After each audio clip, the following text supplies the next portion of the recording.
The morning sun cast long shadows across the village square as Elara stood with her hands bound behind her back. Her father's gambling debts had finally caught up with their family. The debt collectors had come at dawn, dragging her from her bed like a common criminal. "Please," her mother begged, tears streaming down her weathered face. "She's just a child. Take me instead." But the men laughed coldly. "She's 18. Old enough, and worth far more than you, old woman." Elara held her head high, even as fear clawed at her stomach. She had heard the stories about what happened to girls sold to pay debts. They disappeared into the darkness of faraway lands, never to be seen again. The crowd gathered as the auction began. Local farmers bid on livestock. Merchants haggled over grain. And then came the slaves. "Here we have a fine young woman," the auctioneer called out, grabbing Elara's chin and forcing her to look up. "Strong for work, pretty for other purposes." The crowd snickered. Elara's cheeks burned with shame, but she refused to cry. She would not give them that satisfaction. 10 silver, called out a fat merchant. 15, shouted a tavern keeper with yellowed teeth. The bidding continued, each number feeling like another chain around Elara's neck. She closed her eyes and tried to imagine herself somewhere else. Anywhere else. Then a voice cut through the crowd like a blade through silk. 20 silver. The square fell silent. Everyone turned to see who had made such a bold bid. He sat on a black horse at the edge of the crowd, tall and imposing. Dark hair fell to his shoulders, and a scar ran from his left temple to his jaw. His eyes were the color of storm clouds, cold and merciless. This was Magnus the Ruthless, warlord of the Northern Territories. The man who had never lost a battle, the man who showed no mercy to his enemies. 20 silver going once. The auctioneer's voice trembled. No one dared bid against the warlord. Everyone knew what happened to those who opposed Magnus. Going twice. Elara's heart hammered against her ribs. Of all the men who could have bought her, why did it have to be him? She had heard the stories. Magnus collected beautiful women like other men collected weapons. None of them lasted long.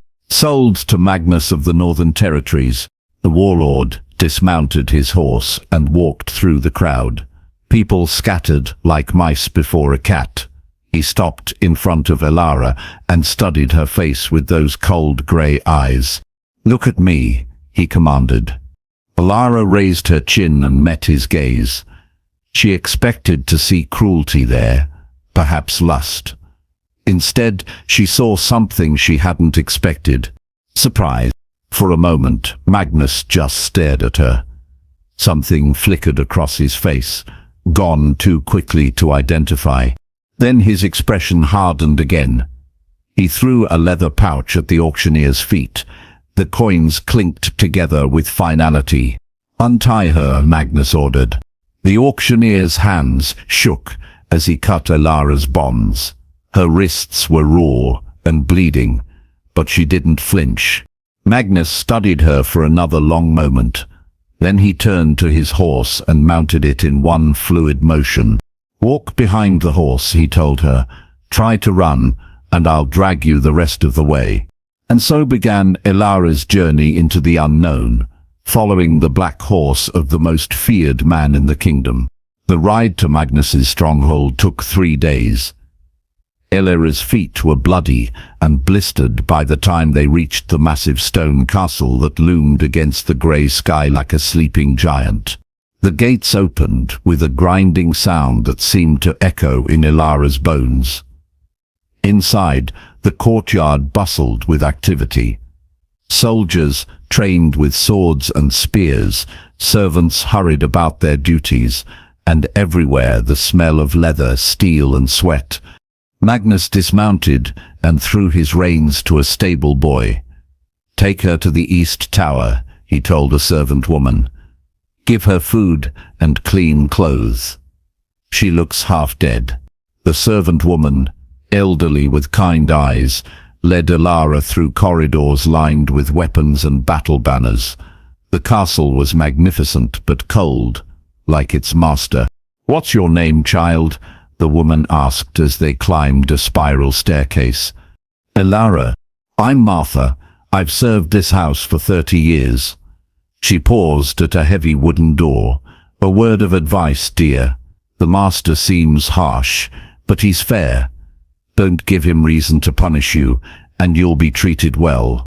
The room behind the door was small but comfortable. A bed with clean linens, a wash basin, and a window that looked out over the surrounding mountains. "Rest tonight," Martha said. "Tomorrow the master will decide what work you'll do." After Martha left, Elara sat on the bed and finally allowed herself to cry, not for her lost freedom, but for her family. What would happen to her parents now? Would her father's creditors be satisfied, or would they demand more? She must have fallen asleep, because the next thing she knew, sunlight was streaming through the window. A tray of bread, cheese and milk sat on the small table.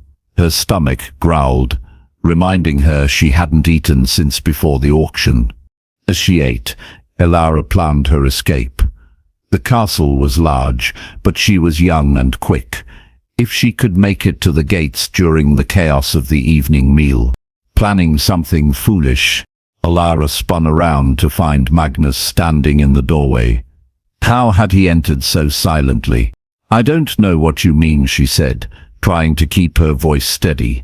Magnus stepped into the room and closed the door behind him. In the small space, he seemed even larger and more intimidating. "I've seen that look before," he said. "It's the same look rabbits get when they're about to bolt from a trap." "I'm not a rabbit." "No," Magnus agreed, studying her face. "You're not." He moved to the window and looked out at the mountains. For a moment, something like sadness crossed his features. "Do you know what they call me?" he asked. "Magnus the Ruthless." "Do you know why?" Elara shook her head. "Because I've never shown mercy to an enemy.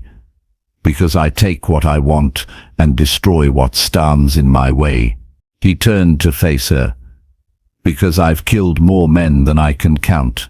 Fear crawled up Elara's spine, but she forced herself to meet his eyes. "Then why haven't you killed me?" The question seemed to surprise him. For a long moment, he just stared at her. "I don't know," he admitted quietly. Over the following days, Elara discovered that life in Magnus's castle was not what she had expected. Instead of being thrown into the dungeons or forced into his bed, she was given work in the castle's great library. "You can read?" Magnus had asked when Martha mentioned Elara's education. "Yes, my lord, my mother taught me."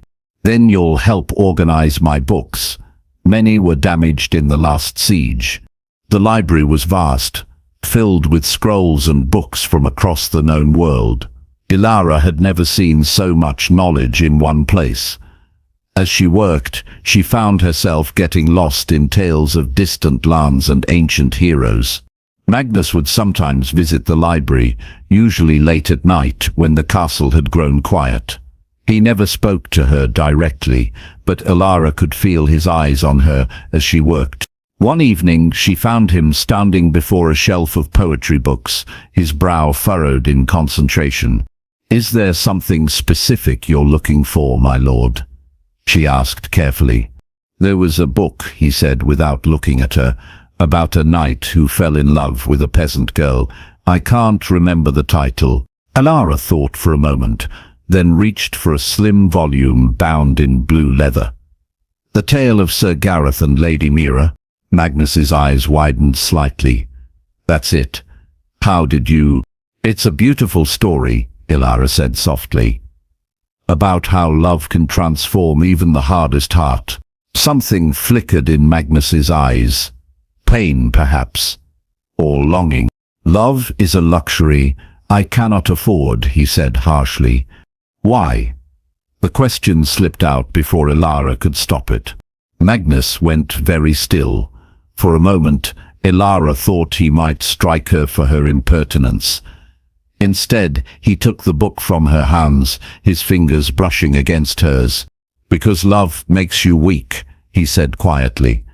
"And weak men don't survive in this world."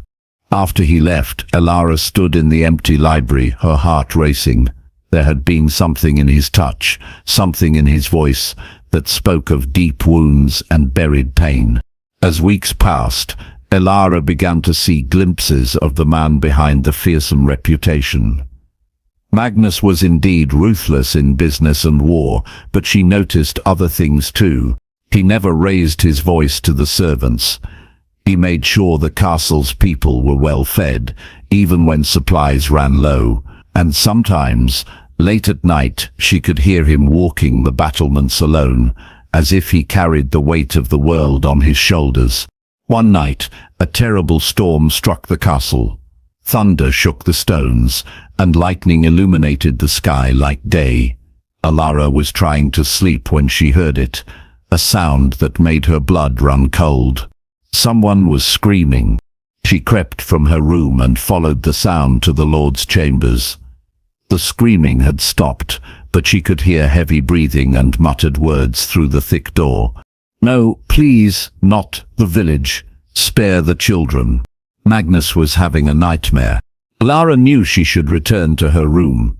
She had no business here, but something about the raw pain in his voice made her hesitate. The door was slightly ajar. Through the gap, she could see Magnus thrashing in his sleep, sweat glistening on his bare chest. His face was twisted in anguish. "Stop," he gasped. "I won't. I can't." Without thinking, Elara pushed open the door and hurried to his bedside. "My lord," she whispered, gently touching his shoulder. "You're dreaming. Wake up." Magnus's eyes snapped open, wild and unfocused. His hand shot out, grabbing Elara's wrist in a grip that would leave bruises.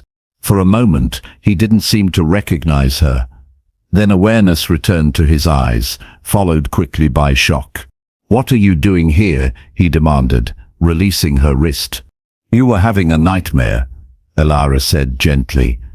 "You were in pain." Magnus sat up, running his hands through his dark hair. "You shouldn't be here. If anyone saw you, there's no one about. The storm. You don't understand." Magnus cut her off. "If my men thought if they believed I was soft." "Showing pain doesn't make you soft," Elara said quietly. "It makes you human." Magnus looked at her, then really looked at her, as if seeing her for the first time. "You should go," he said, but his voice lacked conviction. Instead of leaving, Elara sat on the edge of the bed. "What did you dream about?" For a long time, Magnus didn't answer. Thunder rumbled overhead, and rain lashed against the windows. Finally, he spoke. "My first battle. I was 16, barely old enough to hold a sword properly. My father sent me to raid a village that had refused to pay tribute." Elara waited, sensing there was more. The villagers fought back. They were just farmers and shopkeepers, but they defended their homes fiercely. Magnus's voice was barely above a whisper.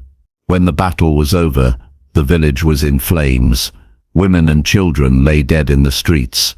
"That wasn't your fault," Elara said softly. "Wasn't it?" Magnus looked at her with haunted eyes. "I led the charge. I gave the orders. I became the monster they needed me to be. But you'll regret it. That's what makes you different." Magnus laughed bitterly. "Regret doesn't bring back the dead." "No, but it can prevent more deaths. It can guide you to be better." For a moment, they sat in silence. Then Magnus reached out and gently touched the bruises on Elara's wrist, where he had grabbed her. "I hurt you," he said. "It's nothing. It's not nothing. I swore I would never." He trailed off, his jaw clenching. "Never what?" Magnus met her eyes. "Never hurt someone innocent. Never become like my father." The vulnerability in his voice broke something open in Elara's chest. Without thinking, she reached out and touched his scarred cheek. "You're not him," she whispered. Magnus's breath caught. His hand came up to cover hers, pressing it against his face. "Elara," he said her name like a prayer. And in that moment, everything changed. The next morning, Magnus avoided the library entirely. When their paths crossed in the corridors, he barely acknowledged her presence, but Elara could feel the weight of his gaze when he thought she wasn't looking. She tried to tell herself it was for the best. She was his property, nothing more. Any feelings between them were dangerous for both of them. But late at night, when the castle grew quiet, she found herself thinking about the way he had said her name, the way his hand had trembled when he touched her face. A week after the storm, Martha approached her in the library. "The master has requested your presence in his private study," the older woman said. Elara's heart began to pound. "Did he say why?" "No, child, but you'd best not keep him waiting." Magnus's private study was smaller than the library, lined with maps and battle plans. When Elara entered, he was standing before the fire, his back to the door. "You asked me to come, my lord." "Close the door." Elara did as he commanded, her pulse quickening. Magnus turned to face her, and she was struck by how tired he looked. Dark circles shadowed his eyes, and tension pulled at the corners of his mouth. "I've been thinking about what happened the other night," he said. "My lord, if I overstepped—" "You didn't." He moved closer, and Elara caught the scent of leather and pine that always seemed to cling to him. "That's the problem." "I don't understand." Magnus stopped just arm's length away. "For 20 years I've lived by one rule. Never show weakness. Never let anyone get close enough to hurt me." His grey eyes searched her face. "But you saw me at my weakest, and you didn't run. You didn't try to use it against me. You showed me kindness." "You deserve kindness," Elara said softly. "Do I?" "After everything I've done, everyone deserves a chance at redemption." Magnus laughed, but there was no humor in it. "You still don't understand what I am, what I've done. Then tell me." "I've burned villages. I've taken lands that weren't mine. I've killed men who were only trying to protect their families." His voice grew harsher with each confession. "I am everything you should fear and despise." Elara stepped closer. "And yet you bought me to save me from worse fate. You gave me work instead of chains. You make sure your people are fed and protected. That doesn't erase." "No, it doesn't erase the past, but it shows who you choose to be now." Magnus stared at her for a long moment. Then, slowly, he reached out and cupped her face in his hands. "You see too much good in me," he whispered. "Maybe you don't see enough." And then he was kissing her, desperate and hungry, as if she were air and he had been drowning. Elara melted against him, her hands fisting in his shirt, all thoughts of propriety forgotten. When they finally broke apart, both were breathing hard. "This is madness," Magnus said, resting his forehead against hers. "Yes," Elara agreed. "If anyone finds out, I know. You could be hurt. I could be seen as weak. I understand the risks." Magnus pulled back to look at her. "And yet you're still here." "I'm still here." He kissed her again, softer this time, filled with a tenderness that made her heart ache. "What have you done to me?" he murmured against her lips. Their secret meetings became a dangerous addiction. Magnus would find excuses to visit the library, or summon Elara to his study for tasks that could have been done by any servant. They stole moments together like thieves in the night, always careful, always watching for prying eyes. But in a castle full of people, secrets were hard to keep. Captain Roland, Magnus's second-in-command, had served under the Warlord for 10 years. He was loyal, competent and ambitious in the way that made him dangerous. He also noticed everything. "You seem Distracted lately, my lord, Roland commented one morning as they reviewed reports from their border scouts. Do I? Magnus didn't look up from the maps spread across his desk. The men have noticed it too. You're softer in your commands, more lenient with mistakes. Now Magnus did look up, his eyes sharp. Are you questioning my leadership, Captain? Never, my lord. I'm merely concerned. Your enemies see weakness as opportunity. Magnus set down his quill carefully. And what weaknesses do my enemies see? Roland smiled, but it didn't reach his eyes. Perhaps they wonder why the great Magnus the Ruthless spends so much time in the library these days, or why a certain slave girl has access to areas of the castle usually reserved for nobles. The temperature in the room seemed to drop several degrees. Choose your next words very carefully, Captain, Magnus said quietly. I mean no offense, my lord. I'm simply pointing out that appearances matter. Your reputation is built on being untouchable, unmovable. If people begin to think you can be influenced, it could be problematic. Magnus stood slowly, his hand moving to rest on the pommel of his sword. Are you threatening her? I'm protecting you, my lord, as I always have. For a long moment, the two men stared at each other. Finally, Magnus spoke. Thank you for your counsel, Captain. You're dismissed. Roland bowed and left, but his parting smile promised that this conversation was far from over. That night, Magnus found Elara in the library, reorganizing a shelf of philosophy texts. She looked up when he entered, her face lighting up with a smile that made his chest tight. You look troubled, she observed, setting down the book she was holding. Magnus closed the door behind him and moved to where she stood. He pulled her into his arms, holding her tightly against his chest. We need to be more careful, he murmured into her hair. What's happened? Roland suspects. And if he knows, others will soon know too, Elara finished. Magnus pulled back to look at her. I could send you away, give you gold and a horse, set you free. You could start a new life somewhere safe.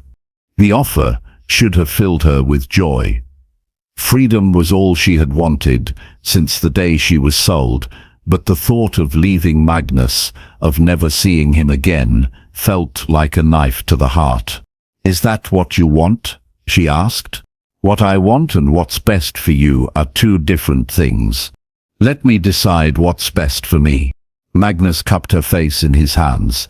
Elara, if you stay, if we continue this, there will come a time when I have to choose between you and my position. Between love and power. And what will you choose? Magnus closed his eyes. I don't know, and that terrifies me more than any army I've ever faced. 2 days later, a messenger arrived with news that would test Magnus's resolve in ways he never imagined. Lord Aldrich the Bold, ruler of the southern kingdoms, was marching north with an army of 10,000 men. His message was simple: surrender your lands and kneel, or be destroyed. Magnus called his war council immediately. The great hall filled with his captains and advisors, their faces grim as they studied the reports. His army is twice the size of ours, Captain Roland pointed out. And they're fresh, while our men have been fighting border skirmishes for months. Then we'll make our stand at Raven's Pass, Magnus decided. The narrow gorge will neutralize their numbers advantage. And if we lose? Asked Sir Garrett, an older knight with grey in his beard. We won't lose, Magnus said with a confidence he didn't entirely feel.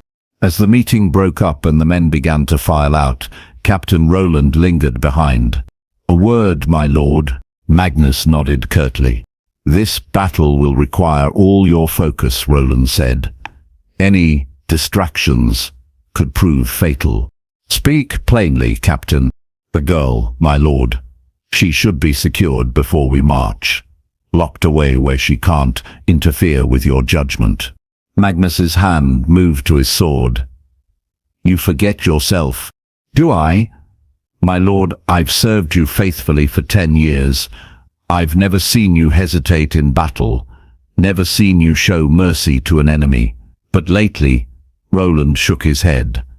Love has made weak men of stronger warriors than you.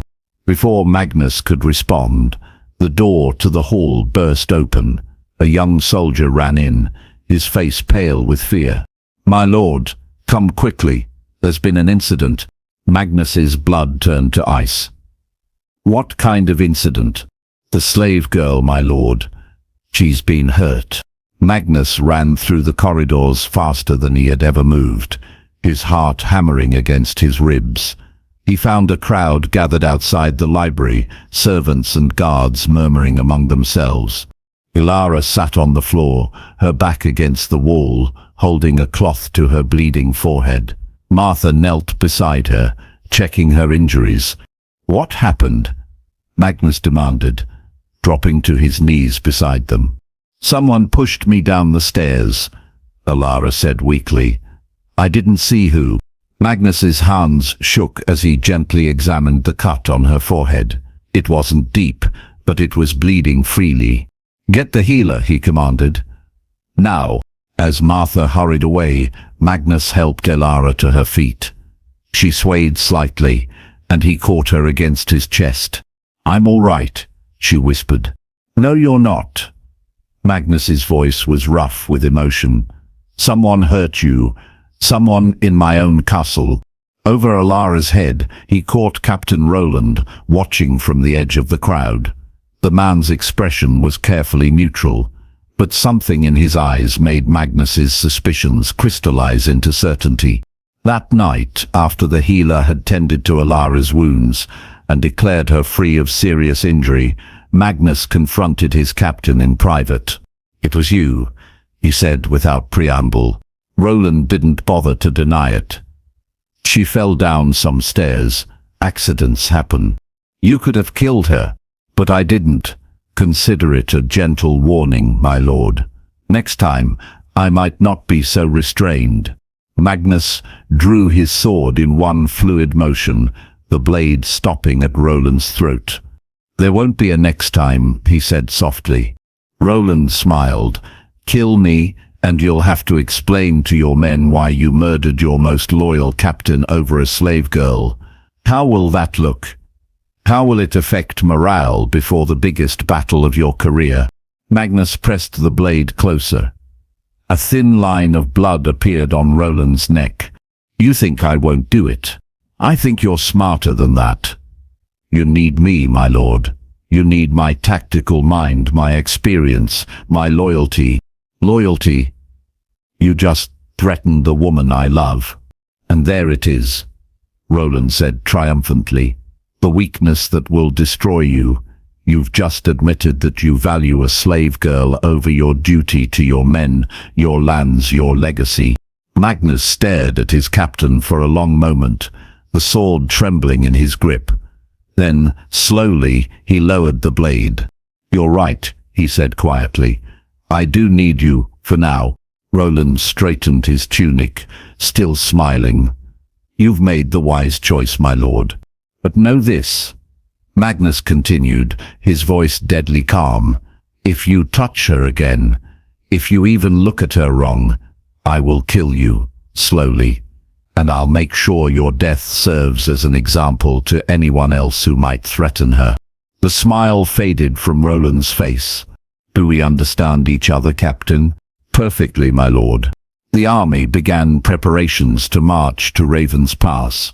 Magnus threw himself into the planning with desperate energy, trying to push aside thoughts of what would happen if he didn't return. But late at night, when the castle grew quiet, he found himself drawn to Elara's room like a moth to flame. She was sitting by the window reading by candlelight. The bandage on her forehead was stark white against her dark hair. You should be resting, he said softly. She looked up, her face lighting up at the sight of him. I couldn't sleep. I keep thinking about the battle. Magnus closed the door behind him and moved to sit beside her on the narrow bed. Don't think about it, he said, pulling her against his side. Think about after, when I come back.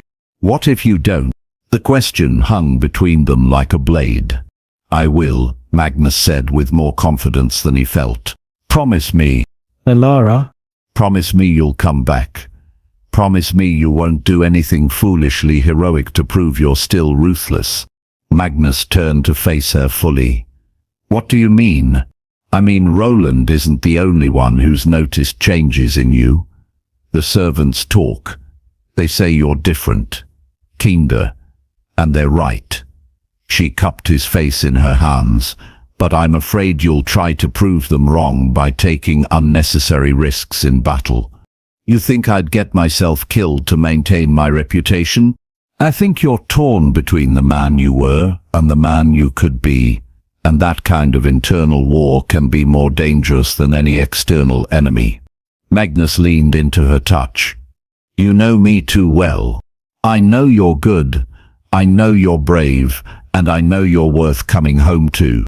He kissed her then, pouring all his love and fear and desperation into the contact.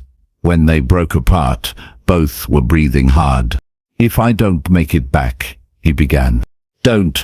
If I don't make it back, he continued firmly. Martha has instructions.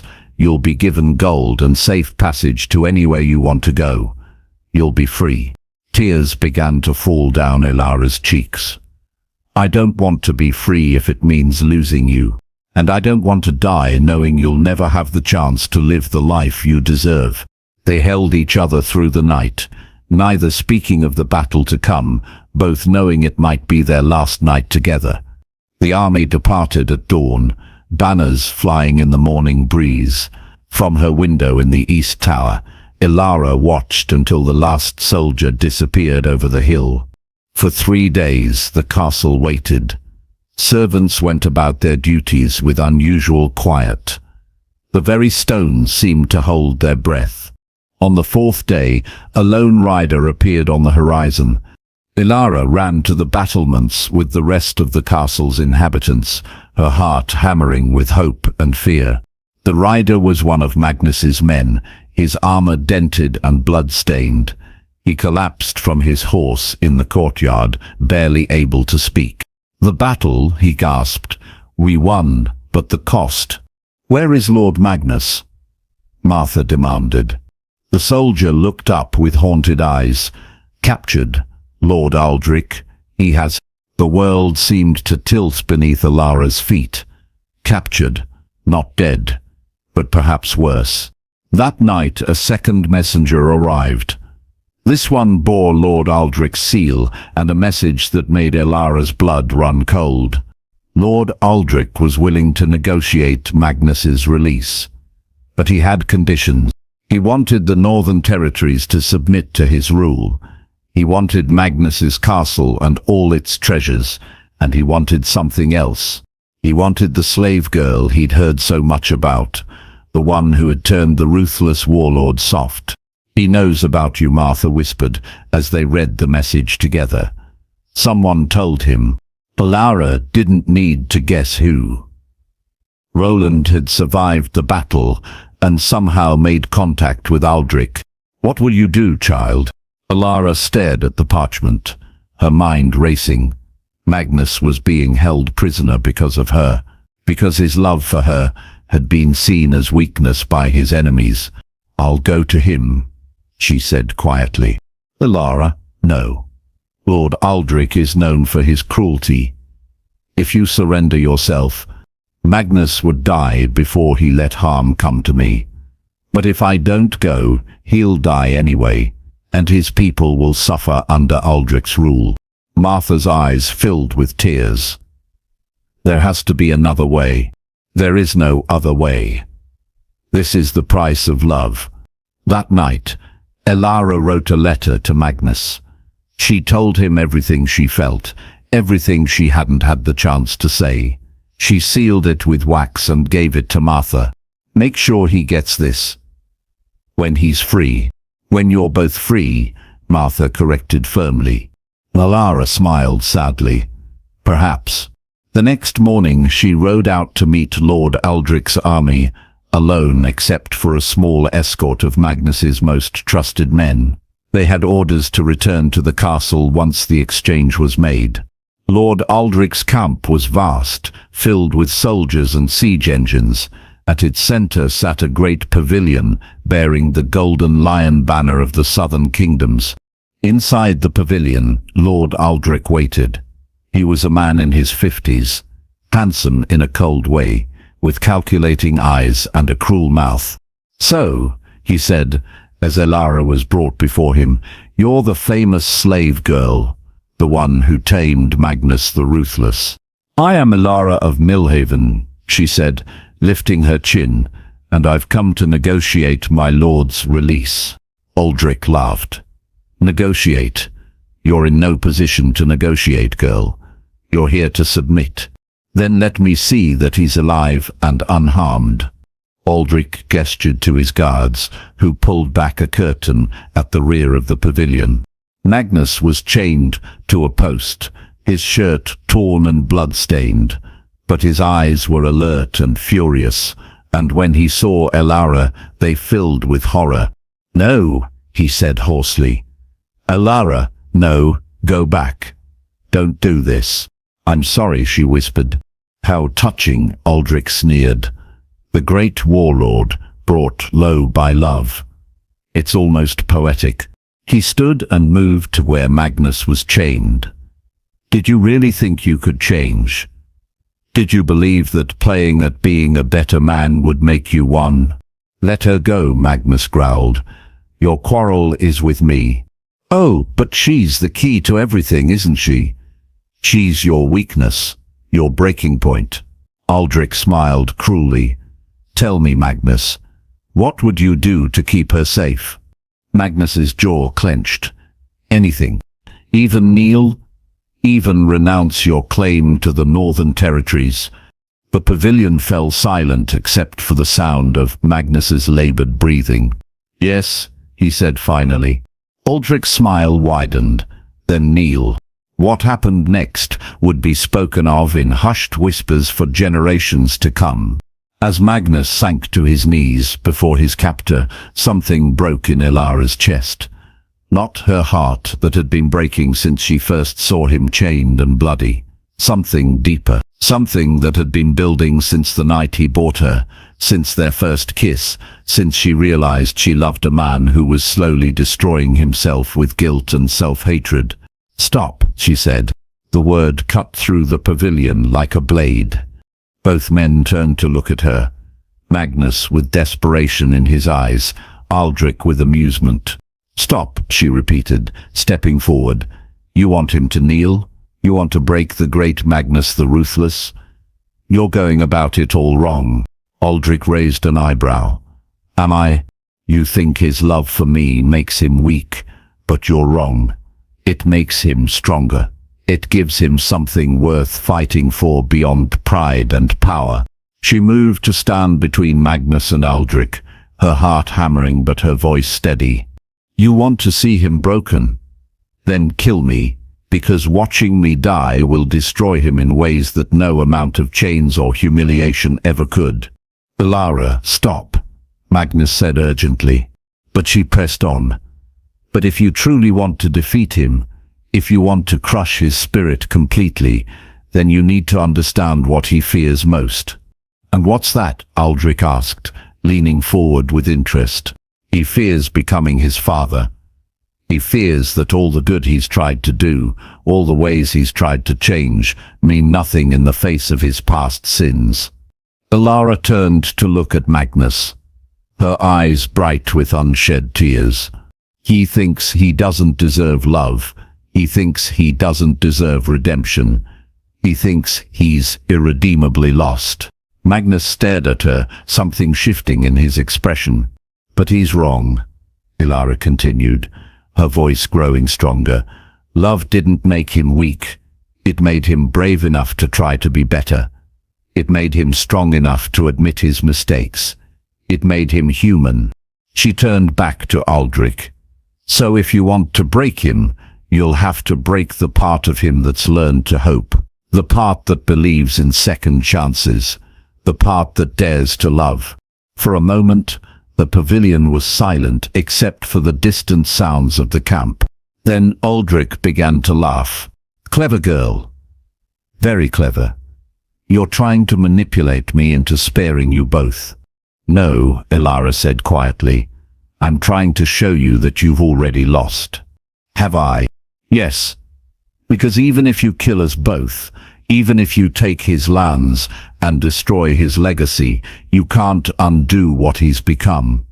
You can't take away the fact that he chose love over fear, that he chose to be better than what the world expected him to be." Aldrich's smile faded. "Pretty words. But they won't save you. They don't have to.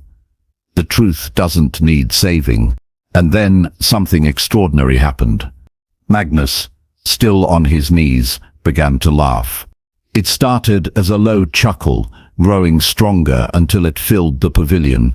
Both Elara and Aldrich stared at him in shock. "She's right," he said, looking up at his captor with eyes that no longer held desperation, but something that looked almost like pity. "You have lost. I have an army.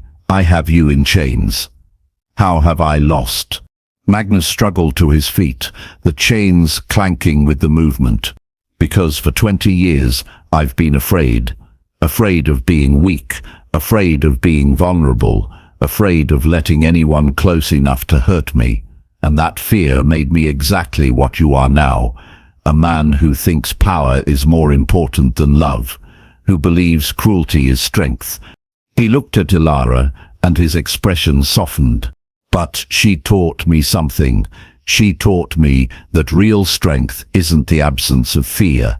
It's choosing love despite the fear. It's choosing to be vulnerable despite the risk." Magnus turned back to Aldrich, and when he spoke, his voice carried the authority of a man who had found his true power. "So yes, you can kill us. You can take my lands, destroy my castle, scatter my people. But you can't take away what I've learned. You can't undo the fact that I chose to be better than what you are." Aldrich's face darkened with rage. Guards seized the girl.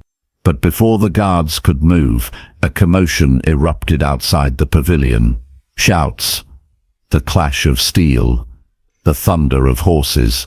The tent flap burst open, and Sir Garrett charged in with a dozen of Magnus's knights behind him. "My lord," Garrett called, his sword already cutting through Magnus's chains, "we've scattered their outer guard." In the chaos that followed, Elara found herself pulled against Magnus's chest as he shielded her from the fighting. Around them, steel rang against steel as his knights battled Aldrich's guards. "How?" she gasped. "Martha," Magnus said, his arms tight around her.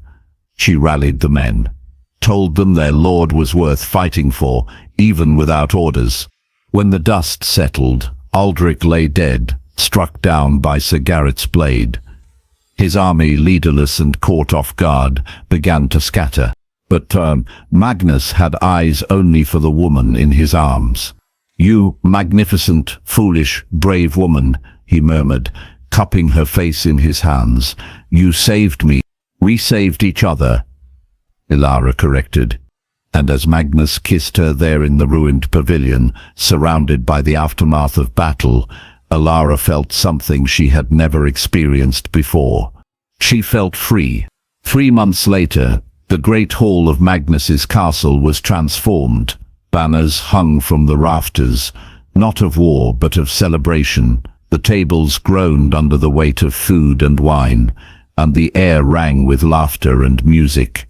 It was a wedding day. Magnus stood at the altar in his finest clothes, his dark hair shining and his face clean-shaven, except for a neat beard. The scar on his cheek had faded to a thin silver line that only enhanced his rugged handsomeness, but his eyes were fixed on the doorway, waiting. When Elara appeared, a collective gasp went up from the assembled guests. She wore a gown of midnight blue silk that brought out the color of her eyes, and her dark hair was crowned with flowers. But it wasn't her beauty that made the crowd stare. It was the quiet dignity with which she carried herself, the unmistakable bearing of a woman who had found her place in the world. As she walked down the aisle, Elara's eyes never left Magnus's face. She saw the love there, the wonder, the promise of all the days to come. When she reached the altar, Magnus took her hands in his. "You're sure?" he asked, quietly, for her ears alone. "I've never been more sure of anything," she replied. The ceremony was simple, but moving. They spoke vows they had written themselves, promises of love and loyalty, of supporting each other through whatever storms might come. When the priest pronounced them husband and wife, Magnus kissed his bride with a tenderness that brought tears to many eyes. "My lady," he murmured against her lips. "My lord," she replied, then smiled.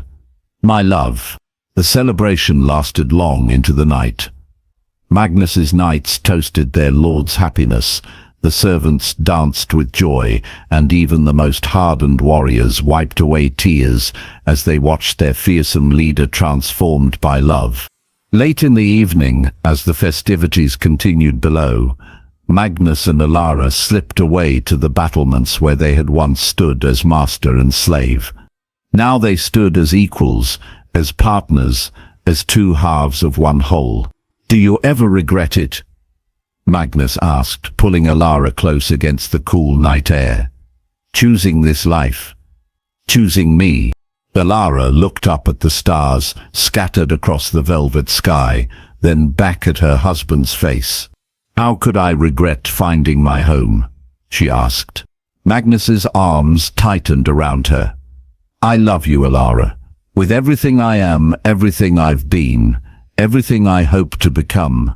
And I love you, Magnus, not despite your past, but because of how you've chosen to rise above it." They stood together in comfortable silence, looking out over the lands that were now theirs to protect and nurture. In the distance they could see the lights of the village that had grown up around the castle, filled with people who no longer feared their lord, but trusted him. "What do you think the future holds?" Elara asked. Magnus considered the question seriously. "I think it holds whatever we choose to make of it. Adventures, challenges, probably a few more battles. And..." He smiled, the expression transforming his face from handsome to beautiful. "And children. Lots of children. Little girls, with your courage, and little boys with your stubborn streak." Elara laughed. "My stubborn streak? Who else would have been foolish enough to fall in love with Magnus the Ruthless? The same woman who was wise enough to see through to Magnus the Good."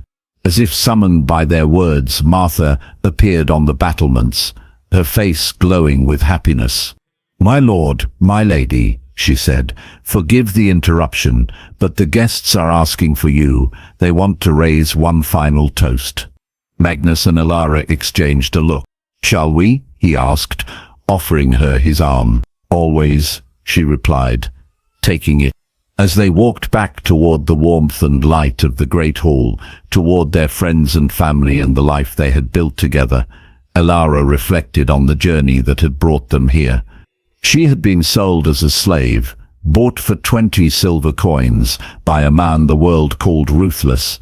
But love had transformed them both, her from victim to victor, him from conqueror to protector.